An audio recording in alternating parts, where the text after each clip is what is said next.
If you thought I was fired up for some of these fights on this card, you're right, and I'm fired up for this fight, Matt. We have a bit of a mismatch of a fight because for the Dirty Bird Tim Means, he was originally supposed to take on Hot Chocolate Danny Roberts, well, not that long ago. Like last week, he was supposed to be taking on Danny Roberts. Roberts unable to make the walk, and for Nicolas Dalby, he was supposed to take on Russian powerhouse Sergey Kandoshko. I was really looking forward to the fight. Kandoshko had been away for a really long time.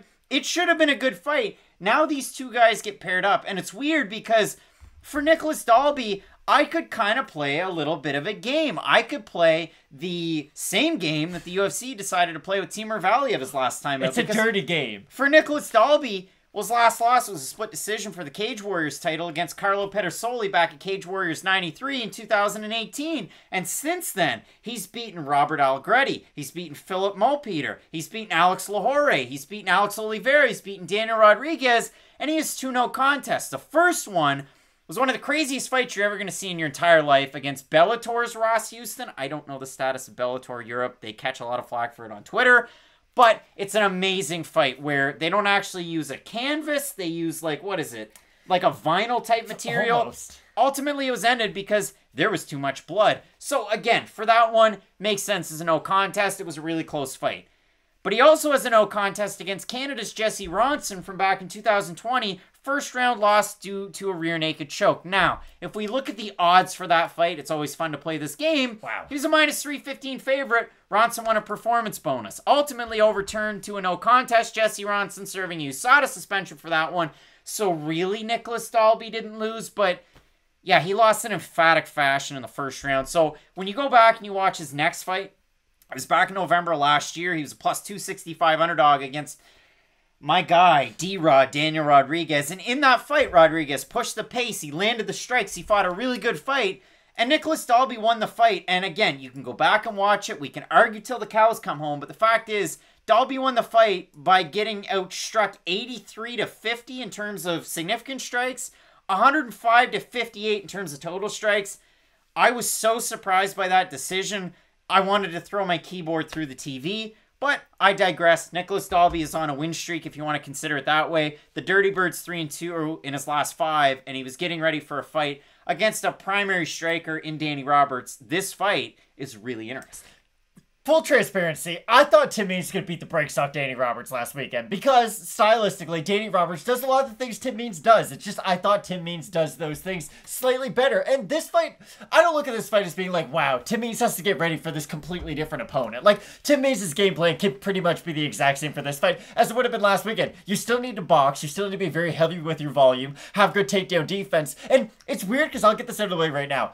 I see this fight almost as a grappler versus a striker matchup, and I'd love to get your opinion on this because, personally, I don't think Nicolas Dalby can strike with Tim Means in this fight at all. I really don't. I don't think he can keep up with him volume-wise, and I think he's going to struggle a little bit with the power of Tim Means, especially if Means is able to land multiple shots in combination. For Dalby, he does have decent offensive wrestling. Again, he's not the greatest grappler once he does hit the mat, but he's a good guy on top. Do you think Nicolas Dalby's going to have to go for takedowns in this fight? Because, again, the way I see this fight is, as long as Tim Means is on the feet, constantly rolling downhill with his combinations, I don't really know what Nicolas Dalby can do to stop him, because for Dalby, he doesn't have that like top tier power that you need to hurt a guy like Tim Means, and I don't see him as having like top tier wrestling or any submission skills that go in there and finish Means early. For Nicolas Dalby, I mean, none of the stats really jump out at you. You look at it, negative strike differential, 3.2 strikes landed per minute to 3.57 taken or received. And the thing is, for Dalby, he's one of those guys with 2 different UFC stints, and for the longest time, if you went to, UFC 227, when Darren Till fought Tyron Woodley, well, really, for Darren Till, his only close fight was against Nicolas Dalby. True. As crazy as that might sound, that one is, of course, a draw. For Dalby, again, he has that draw. He has a split decision win over Eliseu Zaleski before that. 6 years ago. And then he lost to Zach Cummins. He lost to Peter Sabati. He lost to Carlo Pedersoli with Cage Warriors. And now he's on this win streak, this tidy little win streak. So again, I do look at it as Dalby. He's the more forward pressure type of guy in terms of that wrestling offensive. You saw that in the fight against Alex Oliveira when he came back. That was a hometown game. That was a card close by in Denmark. It was really important to get him on that one, and that was short notice too. So also a weird fight, if we're being completely honest. It was kind of closer than you'd want for a Nicolas Dalby fight, but again, Dalby has all the tools, but can he bring them in? Against Jesse Ronson, he didn't. Against Daniel Rodriguez, he did enough to convince the judges, and that's all that matters. So we get a weird fight in this one where Tim Means, much more forward pressure, much more volume-oriented in terms of his striking. He lands those nasty elbows when things are in tight. He lands really nice knees. He's 37.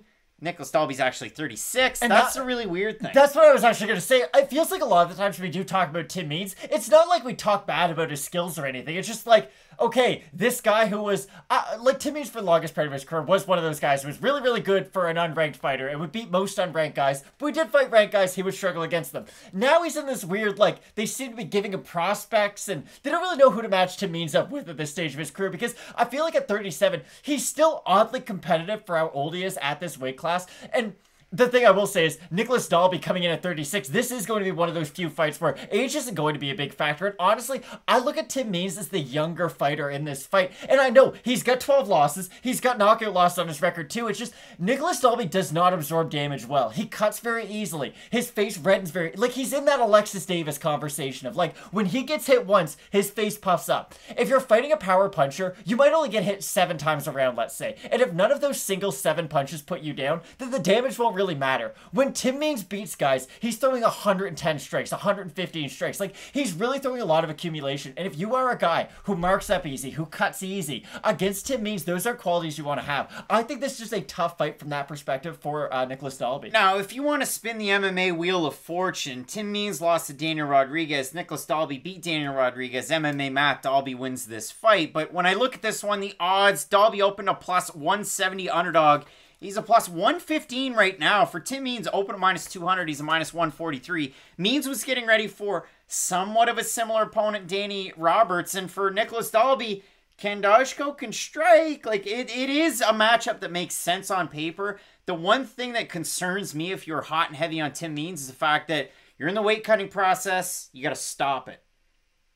For Nicolas Dalby, you were working your way down, but it wasn't fight week, so it is going to be really interesting. Tim Means used to fight at 155. That's like 170's never concerned me for Tim Means because he has that career at 155. And I understand he was a guy who missed weight a couple times at 155, was forced to move up. But it's the weird thing. This is 2 guys who have both had 2 stints in the UFC. Yes, Means' second one has been much longer than Nicolas Dalby's, but still 2 guys who have been in and out of the organization. I thought this fight should be on the Fight of the Night screen, to be completely honest. I'm super excited for this one. I really am. 857 total votes on Tapology, 61% Dalby, 85% by decision. For the 39% that have Tim Means, 76% by decision. Matt, Nicolas Dalby was one of those guys that as soon as he left the UFC, it was like, wow, like, just keep him around. He's a really good fighter, and ultimately he ended up getting that shot. In a fight like this, it's really tricky. I like Tim Means ever so slightly, so I will go with him, but I can't wait to hear the comments down below. Is that your pick for the Dirty Bird? I think this is going to be in conversation for Fight of the Night. I really do. Like, when Tim Means fights, it's normally pretty exciting. And same thing with Nicolas Dalby. I will agree with you. I do like Tim Means in this one, but this could go either way. Really, really good fight. Both of us going with Fit NHB's Tim Means. He was training with Matt Semmelsberger to get ready for this one with a little bit of the wrestling grappling. And listen, Semmelsberger had a fun fight with Chaos Williams last weekend. I can't wait for this one.